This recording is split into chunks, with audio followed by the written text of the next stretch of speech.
La situation actuelle des femmes et des filles en Haïti nous rappelle douloureusement que les acquis que les femmes ont obtenus depuis 1986 doivent encore progresser et sont encore aujourd'hui inachevés.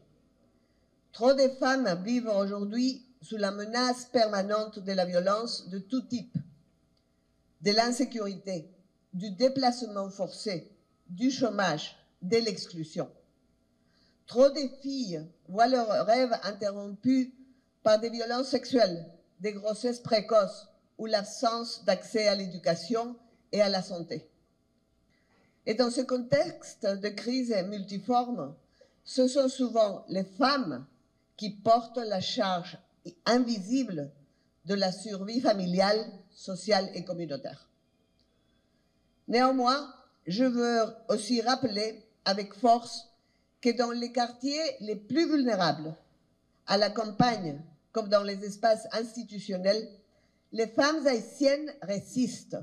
Les femmes leaders haïtiennes, qu'elles soient militantes, journalistes ou élues, ont joué et jouent un rôle central dans la réponse communautaire et humanitaire, en particulier auprès des groupes vulnérables.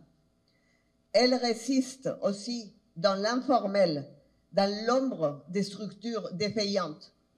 Avec l'effondrement de l'économie formelle, les femmes assurent la subsistance des familles et le ravitaillement des vies à travers les commerces informels. Malgré des trajets longs et dangereux, avec les risques, elles continuent de travailler, de s'organiser et de défendre leurs droits avec une détermination exemplaire.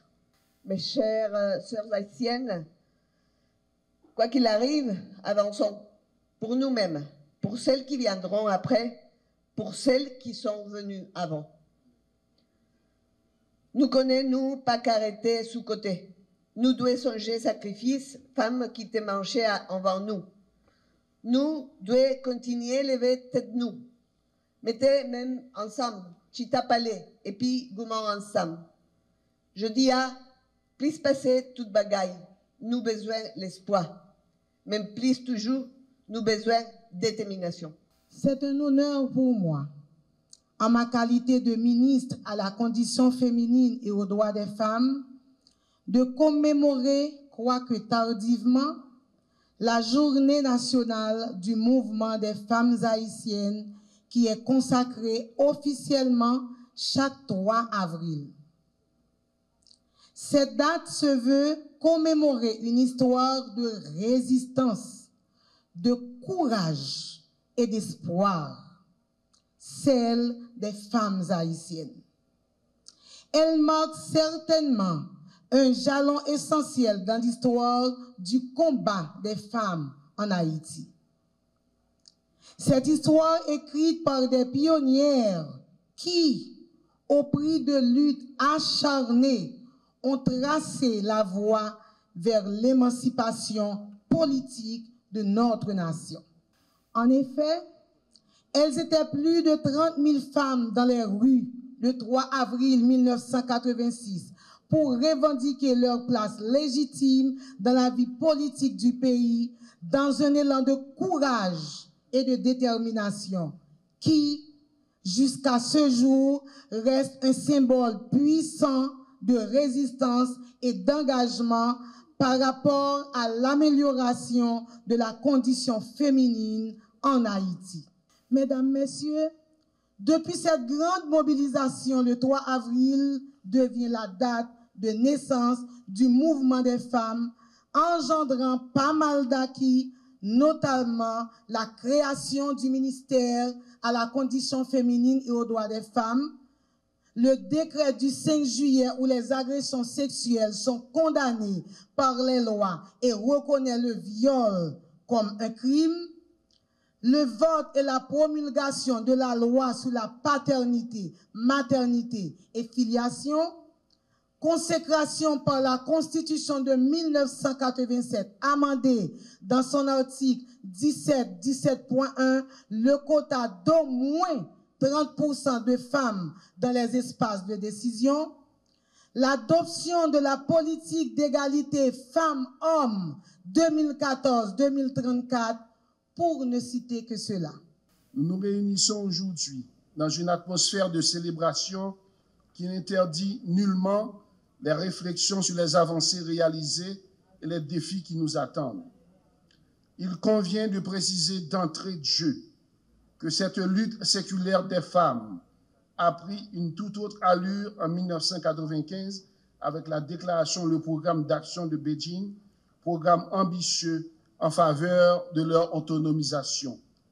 Aujourd'hui encore, il représente le cadre de politique mondiale et le plan d'action le plus complet. Et c'est une source constante d'orientation et d'inspiration pour instaurer l'égalité des sexes et les droits humains des femmes et filles partout dans le monde. Le programme d'action couvre 12 sujets de préoccupation essentiels qui n'ont rien perdu de leur pertinence. La pauvreté, de plus en plus féminisante en Haïti, l'éducation et la formation, la santé, la violence, les conflits armés, l'économie, le pouvoir et la prise de décision, les mécanismes institutionnels, les droits humains, les médias, l'environnement et les fillettes. Pour chaque sujet de préoccupation majeure, des objectifs stratégiques sont identifiés, ainsi qu'un catalogue détaillé des mesures qui incombent au gouvernement et aux autres parties prenantes, tant au niveau national, régional qu'international. La République d'Haïti se doit de respecter ses engagements internationaux qui constituent une source intarissable d'orientation pour l'élaboration et la mise en œuvre des politiques nationales. Nous avons mis en place des programmes de formation et d'accès au crédit pour les femmes entrepreneurs, ouvrant ainsi des portes vers de nouvelles opportunités. Pas plus tard que le mois dernier, nous étions en compagnie du ministre des Finances dans le cadre du budget rectificatif. Nous sommes en train d'envisager la possibilité de soutenir ces femmes entrepreneurs dont leur économie a été bafouée vu la situation de violence qui s'est abattue sur Haïti. Car nous devons nous rappeler que le secteur informel haïtien est beaucoup plus soutenu par les femmes. Même si nous entendons qu'il y a un secteur formel, mais l'économie réelle d'Haïti, c'est sous femme Nishita. Si ce n'est pas de femme, depuis la Madame Sarah que nous connaissons depuis longtemps, Haïti, nous pensons que nous avons coulé déjà. En ce qui concerne la représentation politique et sociale, nous avons atteint une présence significative des femmes dans les sphères de décision, avec 22% des femmes ministres, et nous avons renforcé les institutions et organisations qui œuvrent pour l'équité de genre. Il importe également de renforcer la protection des droits des femmes et de garantir leur accès à une justice équitable. Nous devons travailler à l'amélioration à l'accès aux ressources économiques et à la formation, ainsi qu'aux soins de santé de qualité, tout en assurant que les femmes occupent des postes de décision. Le freinage de l'essor démographique par nous prôné s'inscrit inévitablement dans la droite ligne d'une réduction de la pauvreté.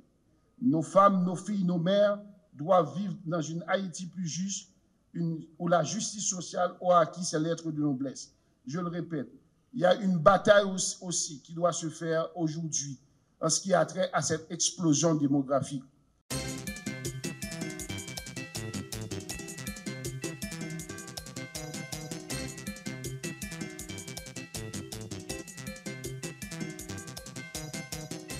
Mesdames et messieurs, permettez-moi de profiter de l'occasion symbolisant la commémoration de la Journée nationale du mouvement des femmes haïtiennes pour lancer le projet Insertion socio-économique des filles mères et femmes financé par le Trésor public. Ce projet a pour objectif de contribuer à l'autonomisation de 4000 femmes et filles mères pour le renforcement de leurs capacités ainsi que l'offre d'appui, conseil en gestion, en commercialisation pour la formation des métiers traditionnellement réservés aux hommes. Au nom du président du conseil présidentiel, Fritz Alphonse Jean, au nom des conseillers présidents, en tant que conseiller président, je lance le projet d'insertion socio-économique des filles mères dans ces 7 départements que la ministre Pédica Saint-Jean vient de citer.